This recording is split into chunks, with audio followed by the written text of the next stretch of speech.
정원회의 시작하겠습니다. 어제 나온 정부의 나무 피격 관련 1차 조사 결과에는 반드시 들어가야 할 두 글자가 빠져 있습니다. 바로 이란입니다. 트럼프 미국 대통령이 피격이라고 하는데도 우리 정부는 피격 가능성이 낮다고 우겼습니다. 이재명 청와대는 한술 더 떠 선박 화재라고 주장해 왔습니다. 이제 피격이 확인되자 공격 주체는 예단하지 않겠다고 합니다. 이미 이란 국영TV가 한국 선박을 표적으로 삼았다고 보도했습니다. 때린 놈이 자백을 하는데도 맞은 사람이 아니라고 하는 겁니다. CCTV 영상까지 확인하고도 미상의 비행체라고 합니다. 외계인 UFO 공격이라도 있었다는 겁니까? 이 정권은 이란에 돈까지 갖다 바쳤습니다. 그 돈이 우리 선박을 공격한 드론으로 돌아왔을지도 모릅니다. 이재명은 가짜 뉴스까지 들고 와서 이스라엘 공격하더니 우리 선박이 피격을 당했는데도 입국 다십니다. 160명 우리 선원들의 안전이 위태로운 이 마당에 밤 12시에 부동산 SNS만 올렸습니다.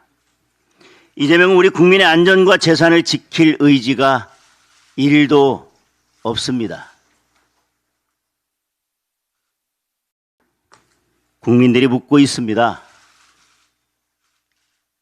이재명 도대체 이 사람 뭡니까?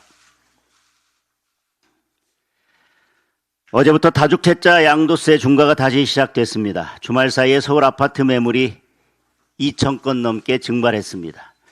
전세는 찾을 길이 없고 월세 가격은 안드로메다입니다. 그런데 이재명은 수많은 기사 중에 갭 투자 허용 한 줄 찾아서 오밤중에 억가라고 SNS를 올렸습니다. 정작 수십 수백 개의 언론 기사가 지적하고 있는 매물 잠김, 전세 실종, 월세 폭등에는 아예 답이 없습니다. 답 없기는 서울의 정원호도 마찬가지입니다. 양도세 중과 폐지, 보유세 인상, 장특공 폐지 같은 이재명의 부동산 폭정에 대해 아무리 물어도 대답을 못합니다. 할 말이 없고 실력도 없으니 토론까지 회피하고 있습니다. 혹시라도 이재명, 정원호 뚜엣이 출범한다면 그날이 서울 부동산 지옥의 클라이막스가 될 겁니다. 민주당은 엄연한 팩트조차 부인하고 있습니다. 우리 당에게 집값 오르기를 바라냐고 억지를 하는 모양입니다. 저희는 집값을 내릴 제대로 된 부동산 정책을 제시하고 있는 것입니다. 매물 잠김하니 비판하니까 낡은 프레임이라고 우깁니다. 집 묵고에 결혼 미루는 청년들 앞에서 낡은 프레임 어쩌고 저쩌고 하면 멱살 잡히기 딱 좋을 겁니다. 이번 지방선거는 이재명 부동산 지옥 끝내는 선거입니다. 국민의힘이 국민의 집을 지켜드리겠습니다. 이재명은 본인 범죄에 수사했다고 사법살인이라고 합니다. 본인 비리 보도했다고 명예살인이라고 합니다. 이런 게 바로 억가입니다. 진실을 말했다고 31명이나 무더기 고발하는 것이 바로 사법살인입니다. 이재명이 하고 있는 검찰 해체, 법원 파괴, 공소 취소는 사법살인을 넘어 사법학살입니다. 대통령 권력으로 기자 겁박하는 것이야말로 언론에 대한 명예살인입니다. 국민은 공소 취소 뭔지도 몰라요 라고 개무시하는 것이 온 국민을 짓밟는 명예학살입니다. 이재명 덕분에 온 국민이 법률 전문가가 됐습니다. 이재명이 자기 범죄를 지우기 위해 무슨 짓을 하고 있는지 온 국민이 똑똑히 다 알고 있습니다. 아무리 공소 취소 빌드업 해봐야 소용없습니다. 공소 취소 자체가 자살골입니다. 이번 선거는 이재명의 범죄 지우기를 막는 선거입니다. 주권자의 분노로 이재명을 심판해야 합니다. 이상입니다.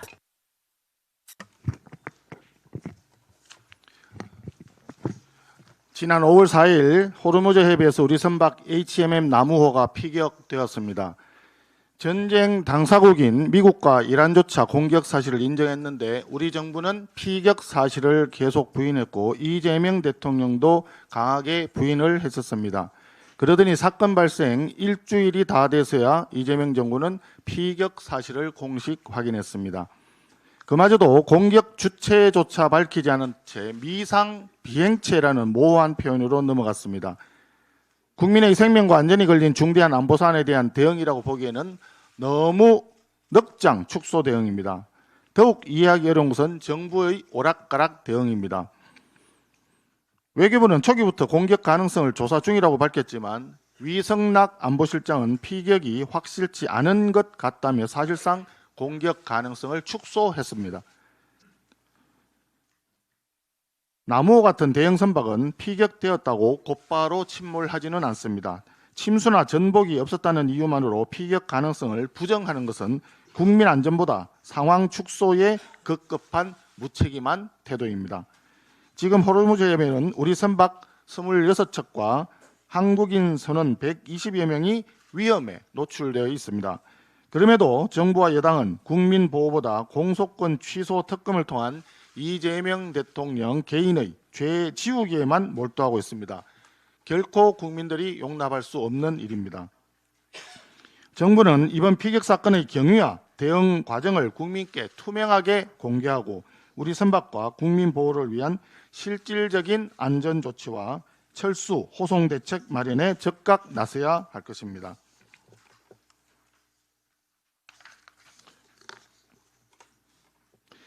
다주택자 양도세 중과가 재개되었습니다. 세금으로 집값 잡지 않겠다던 이재명 대통령의 대선 전 호언장담은 대선 뒤 교묘한 말 바꾸기로 돌아왔고 결과는 매물 잠김, 거래 절벽, 증여 증가로 나타났습니다. 여기에 이재명 대통령의 가벼운 SNS 정치와 시장 급박이, 부동산 시장 왜곡에 기름을 부었습니다. 서울의 월별 부동산 증여 건수는 지난해 5월 688건 수준에서 올해 4월 2153건까지 치솟았습니다. 불과 1년 만에 3배 이상 폭증한 것입니다. 강남의 일부 초고가 아파트를 제외하면 서울 대부분 지역과 성남, 광명, 하남, 과천 등 경기권까지 풍선 효과가 확대되고 있습니다. 이에 따라 전세난과 월세 급등이 매우 심각합니다. 전세 물량은 급감했고 월세 비중은 역대 최고 수준까지 올라갔습니다. 여기에 추가적인 보유세 강화까지 밀어붙인다면 그야말로 서민들은 부동산 지옥에 빠질 것입니다. 무주택 실수요자는 대출 규제로 내 집 마련이 아예 막혔고 세입자는 전세 대란과 월세 폭등에 내몰리고 있습니다. 집 있는 사람은 세금 폭탄, 집 없는 사람은 전세 폭파, 월세 폭탄을 견뎌야 하는 실정입니다. 도대체 부동산 시장 어느 부분이 정상화되었다는 것인지 이재명 대통령과 더불어민주당은 국민께 납득할 수 있도록 설명해 보시기 바랍니다. 더욱 황당한 것은 정원호 서울시장 후보의 위선입니다. 정원호 후보는 서민 전월세 대책이라며 빌라, 오피스텔, 생활형 숙박시설 공급을 이야기했습니다. 그런데 더불어민주당 소속 서울지역 국회의원 36명 중에 34명과 정원호 후보 본인은 아파트에 거주하거나 아파트를 보유하고 있습니다. 자신들은 아파트에 살면서 서민들에게는 빌라로 가라 하는 것이 과연 정상적인 인식입니까? 국민 삶과 완전히 동떨어진 위선적 태도에 국민들은 진저리를 치고 있습니다. 서울 수도권 주택 문제 해결의 핵심은 분명합니다. 아파트 공급을 확대하고 무주택 실수요자들이 정상적으로 대출받아 거래할 수 있도록 길을 터줘야 합니다.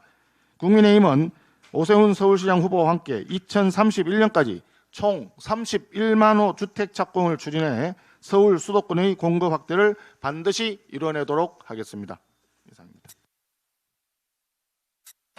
예, 최고위원 신동욱입니다. 저도 나무호 피격 사건 그리고 아파트 문제 좀 거론하려고 했는데 두 분이서 말씀하셔서 어제 민주당이 출범한 선대위 얘기를 좀 하겠습니다. 정청래 민주당 대표가 민주당의 중앙선대위로 출범을 시켰는데 그 명칭이 국가정상화 선대위입니다. 그래서 국가정상화 선대위, 여당의 선대위 치고는 이름이 참 묘하지 않습니까? 자기들 스스로도 이 국가가 정상이 아니라고 생각을 하는 겁니다. 저는 이게 야당 선대위 이름으로 어떻게 보면 착각할 수도 있겠는데, 그러면서 동시에 제가 좀 아차 싶은 생각이 들었습니다. 우리가 좀 더 빨리 선대위 출범시켜서 국가 정상화 또는 국정 정상화 선대위를 썼었어야 되는데, 우리가 그 이름 못 쓰게 하려고 자기들이 먼저 쓴 거 아닌가라는 생각이 들 정도로 정말 절묘합니다. 맞습니다. 지금 이 국가가 정상이 아닙니다. 외국에서 우리 상선이 피격이 돼도 대통령이 관심이 없고, 지금 5월이 되면서 정말 많은 분들이 전세를 구하지 못해서 수천 세의 아파트 단지에 전세 물건이 한두 개밖에 없는 이런 주택난을 겪고 있는데도 도대체 이 정부의 고위 관계자라는 사람들은 주식 계좌 들여다보는 데만 관심이 있는지, 국가가 어디로 가는지, 우리 국민들의 삶이 어떻게 되는지 도무지 관심이 없는 이 비정상적인 국가에 대해서 민주당이 아마 이번 선거에서 그걸 바로 잡겠다 그러면 환영합니다. 두 번째, 민주당의 선대위는 사실은 공소 취소 선대위가 맞죠. 그리고 범죄 흔적 지우기 선대위가 맞습니다.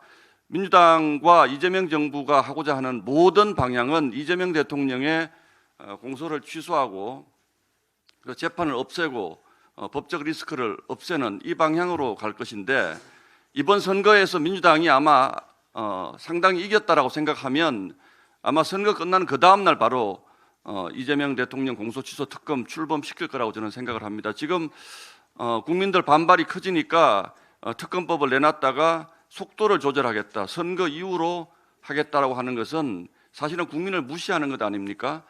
공소 취소를 위한 특검, 그리고 조작, 그들은 조작 기소라고 합니다만 조작 기소 특검법은 당장 철회를 해야지 선거 이후에 하겠다는 것, 그게 바로 국가 정상화 선대위가 하고자 하는 것이 선거 이후에 공소 취소하겠다는 겁니다. 민주당이 생각하는 국가 정상화는 이재명 대통령의 공소가 취소되는, 그러니까 법적으로 완전 무결하게 그의 죄가 완전히 씻어지는 그 국가가 정상적인 국가라고 민주당은 보고 있는 것입니다. 그래서 저희가 보기에는 민주당 선대위 이름은 공소 취소 선대위가 맞고 또 범죄 흔적 지우기 선대위가 맞습니다. 덧붙여서 정청래 대표는 이번 지방선거를 통해서 내란을 청산하겠다 그럽니다. 지금 내란이라고 하는 것은 이재명 정부가 하고 있는 헌법을 파괴하고 국가의 시스템을 붕괴시키는 그것이 바로 내란인데, 그래서 이것을 우리 국민들에게 심판해 달라라고 주장을 하면 우리 국민들 과연 지금 민주당이 벌이고 있는 대통령 하나만을 위한 대한민국, 이 내란 시도를 우리 국민들이 이번 선거를 통해서 반드시 청산해 줄 것이라고 저는 생각을 하고 있고, 민주당과 함께 국가 정상화를 위해서 노력하겠다는 말씀드립니다. 이상입니다.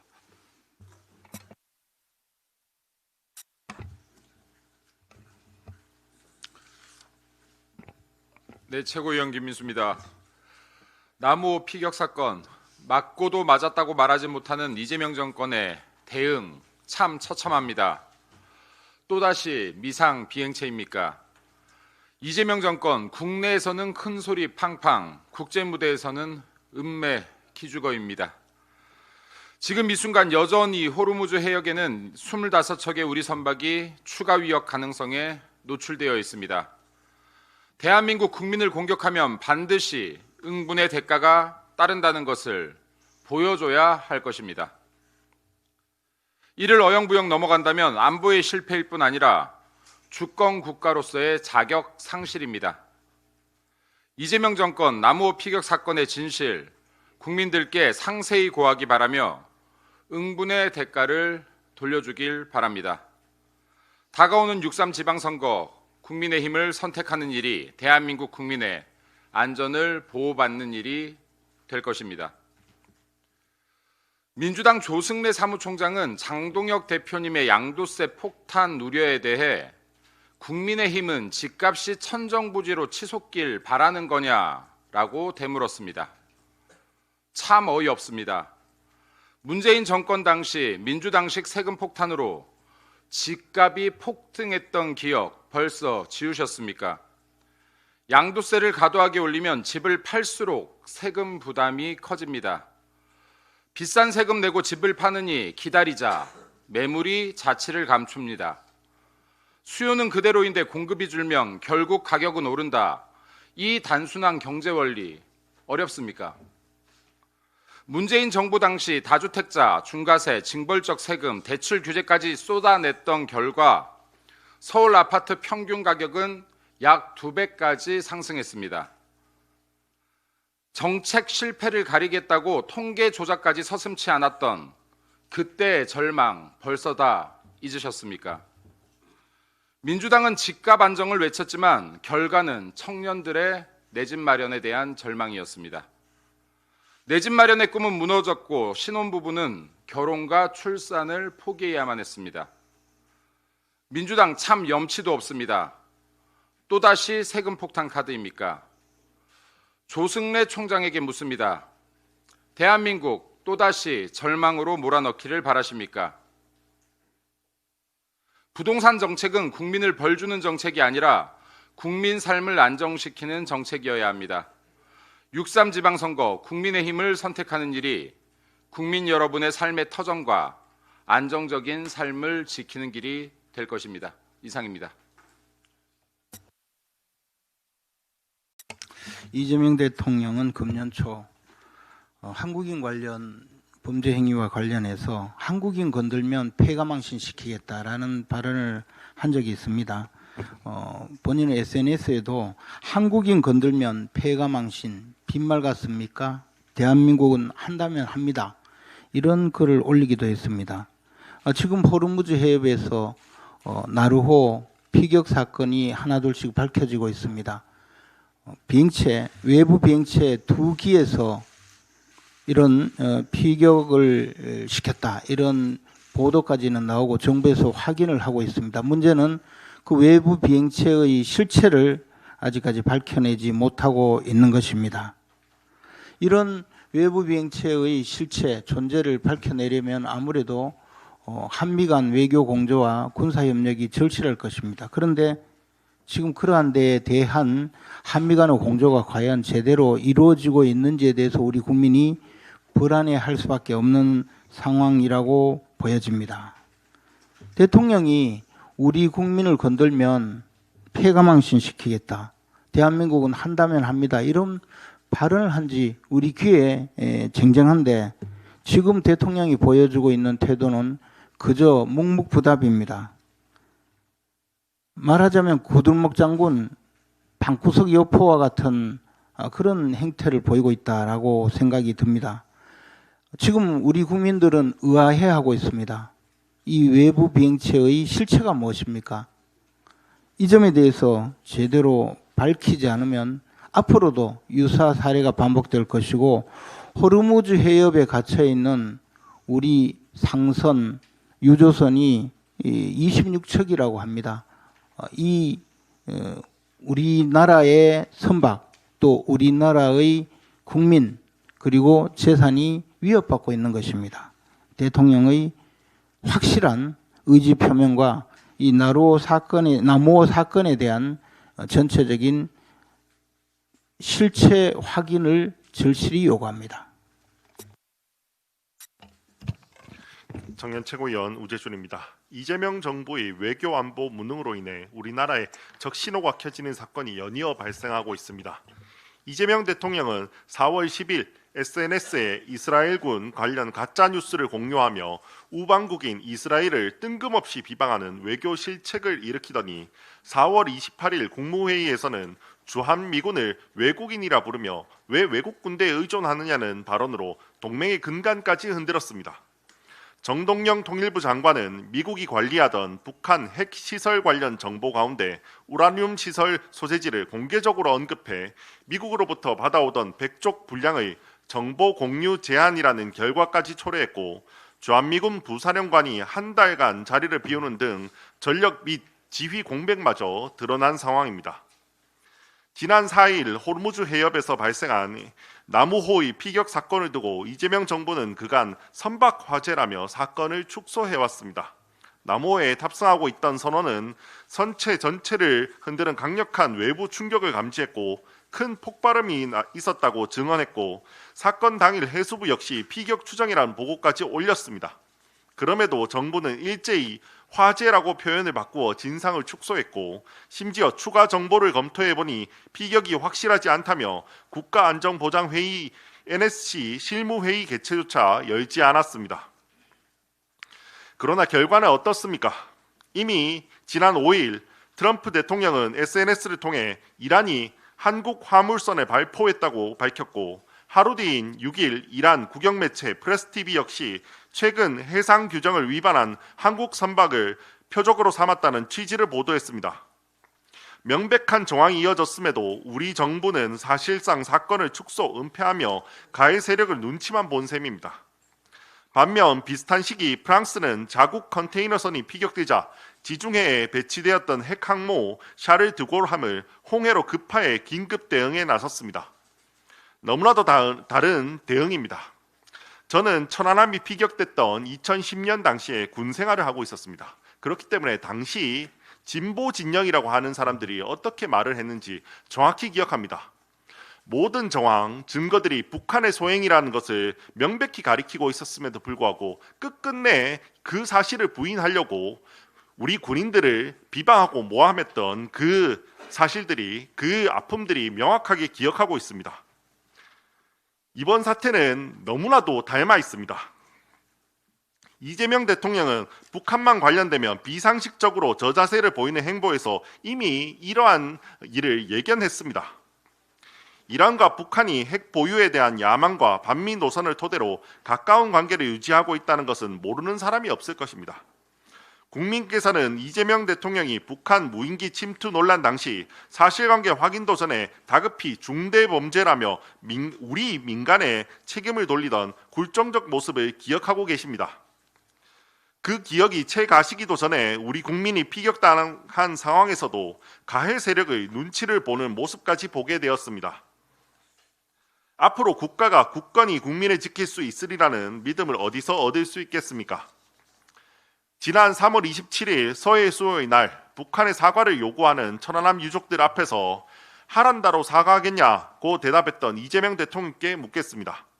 이번 피격 사건 역시 끝까지 미상 비행체 타격으로 몰고 가며 입장을 흐리고 누구의 소행인지 어물쩍 넘기며 국민의 안전을 방치하실 생각이십니까? 이재명 정부는 지금이라도 미상 비행체라는 모호하고 비겁한 수사 뒤에 숨지 말고 피격의 진상을 투명하게 밝혀야 될 것입니다. 이상입니다. 연속 2주 부산과 대구를 다녀왔습니다. 많은 분들을 만났는데 그 많은 당원들을 만난 후에 제 소회를 오늘 좀 적어봤습니다. BC 44년에 율리우스 카이사르는 원로원 회의장에서 치명상을 입고 쓰러졌습니다. 23번의 칼날이 그의 몸을 찔렀지만 그를 가장 처참하게 무너뜨린 것은 칼에 찔린 심장이 아니라 뼈아픈 배신감이었습니다.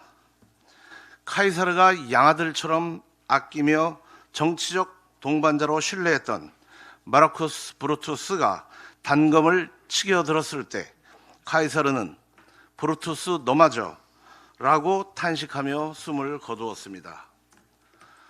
브루투스는 공화정의 수호라는 명분을 내세웠지만 역사는 그를 배신자로 기록합니다.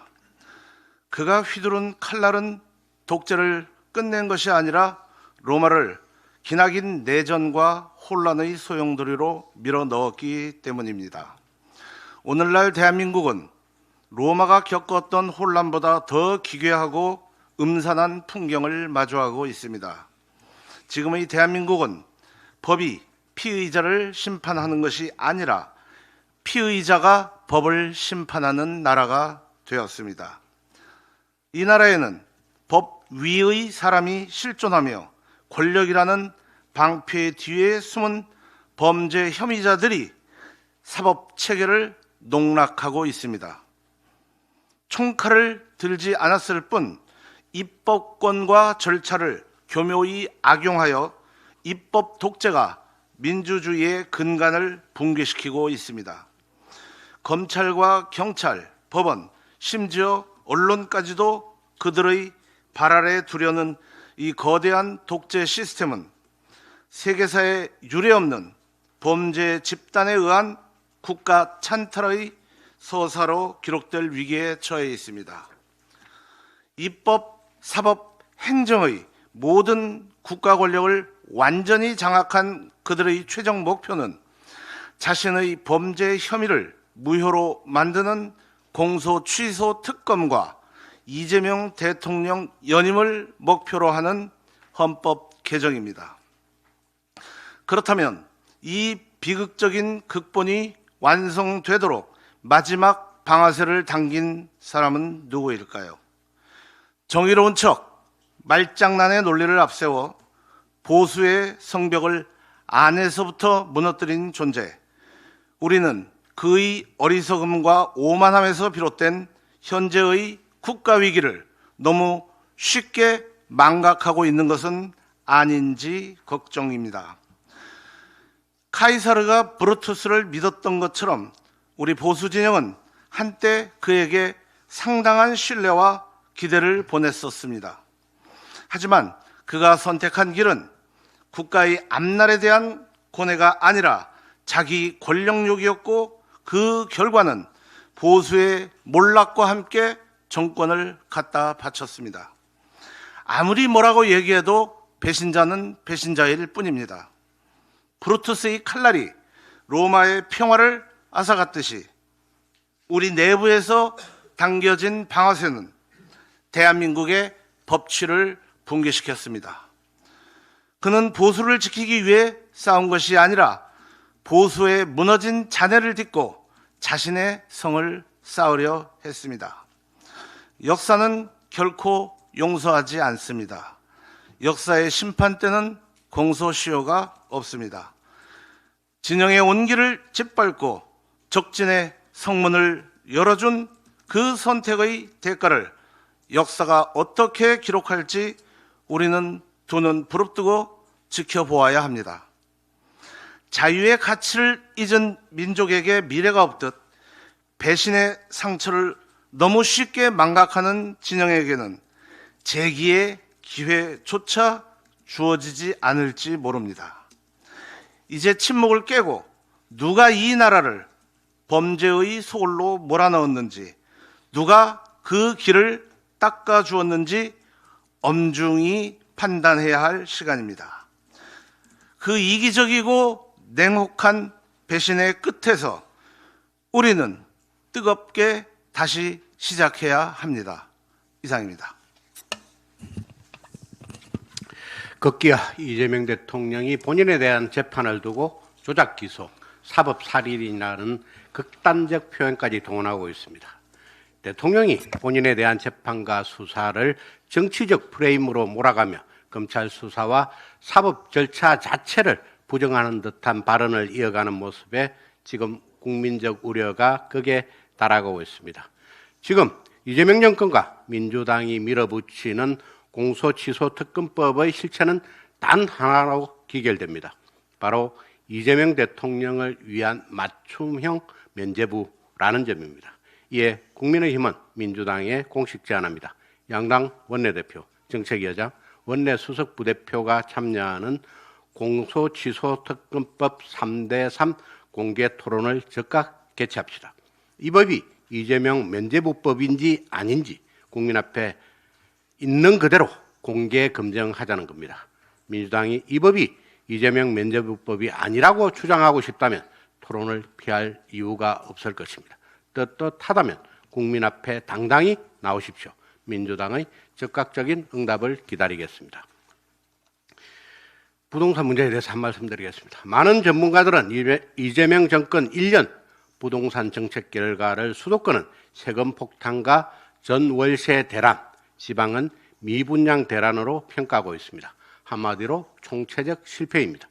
서울 등 수도권에서는 재건축, 재개발과 같은 양질의 민간주택 공급은 막아놓고 장특공 폐지, 다주택자 양도세 중과와 같은 세금 폭탄 정책에만 혈안이 되어 있습니다. 그 결과 전세는 씨가 마르고 전월세 가격은 치솟으면서 서민과 청년들의 주거 불안만 더욱 커졌습니다. 반면 지방은 완전 다른 위기에 처해 있습니다. 지금 지방은 거래 자체가 멈춘 상태입니다. 특히 준공 후에도 팔리지 않는 악성 미분양이 2만 7천 가구를 넘어서며 지역 건설사와 협력업체, 지역 경제까지 연쇄적으로 뿌리채 흔들리고 있습니다. 또한 국민들께서는 벌써부터 걱정하고 있습니다. 이번 지방선거가 끝나면 기다렸다는 듯이 보유세, 양도세 현실화라는 이름으로 세금 폭탄이 현실화되는 것 아니냐는 불안입니다. 그렇기 때문에 이번 지방선거는 매우 중요합니다. 이재명 정권의 부동산 정책 폭주를 견제하고 지역 현실에 맞는 정상적인 부동산 정책으로 바로잡아야 합니다. 국민 여러분들께서 오만한 이재명 정권과 민주당을 견제할 수 있는 힘을 국민의힘에 모아주시기를 다시 한번 부탁드립니다. 이상입니다.